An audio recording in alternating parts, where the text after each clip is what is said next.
টানা 15 দিন ধরে আটকে রেখে সতীনের মেয়েকে পাশবিক নির্যাতনের অভিযোগ উঠেছে সৎমায়ের বিরুদ্ধে। 7 বছরের শিশু রেহানার যৌনাঙ্গে আঘাত করা সহ শরীরের বিভিন্ন অংশে কামড়ে ক্ষতবিক্ষত করেছেন সৎমা শাবানা বেগম কোহিনুর। এমনকি জঘন্য অপরাধের কথা অকপটে স্বীকারও করেছেন এই সৎমা।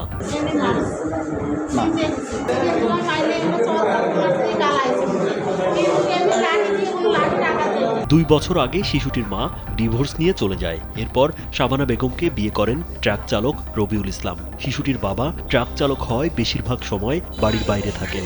সেই সুযোগে শিশুকে নানাভাবে নির্যাতন করেন সৎ মা শাবানা।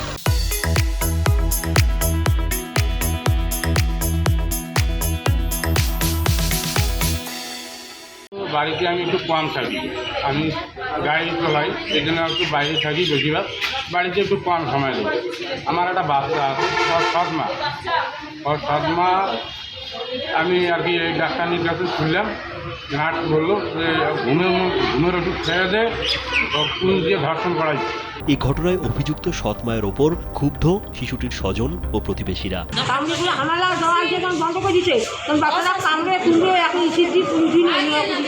বাচ্চাটা ঘরে ডুবি বলে বন্দি করে রাখছিল। বাচ্চাটা আমাদেরকে আসি বলল যে এরকম আমার মুখ বান্ধিত হয়ে আমার বাড়ির বাইরে বেড়াতে দেয় না, আমার সাথে খুব অত্যাচার করে।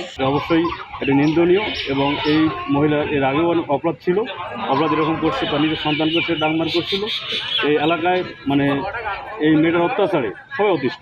গেল 20 মে সন্ধ্যার আগে লালমনিরহাটের হাতীবান্ধা উপজেলার ফকিরপাড়া ইউনিয়নের রমণীগঞ্জ এলাকার নিজ বাড়ি থেকে তাকে আটক করে পুলিশ। এর আগে ওই শিশুকে উদ্ধার করে হাতীবান্ধা হাসপাতালে নিয়ে আসা হয়। যেহেতু দীর্ঘদিনের একটা শারীরিক যৌন নির্যাতনের একটা ইতিহাস রয়েছে, সেজন্য বাচ্চাটা যাতে এবং তার পরিবার একটা সুবিচার নিশ্চিত এবং প্রপার ট্রিটমেন্ট পায়, সেই জন্য আমরা হায়ার সেন্টার লালমনিরহাট সদরে যে আমাদের ওয়ান স্টপ ক্রাইসিস সেন্টার বা সেল রয়েছে সেখানে আমরা রেফার করেছি। শিশু নির্যাতনের এই ঘটনায় অভিযুক্ত শাবানার বিরুদ্ধে যথাযথ আইনানুগ ব্যবস্থা নেওয়ার আশ্বাস দেন হাতীবান্ধা থানার ভারপ্রাপ্ত কর্মকর্তা মাহমুদুন নবী। 999 থেকে আমার কাছে ফোন আসে, আমাকে বলা হয় যে আপনার ফকিরপাড়া রমণীগঞ্জে একটা শিশু বাচ্চাকে নির্যাতন করা হয়েছে তার সৎমা কর্তৃক।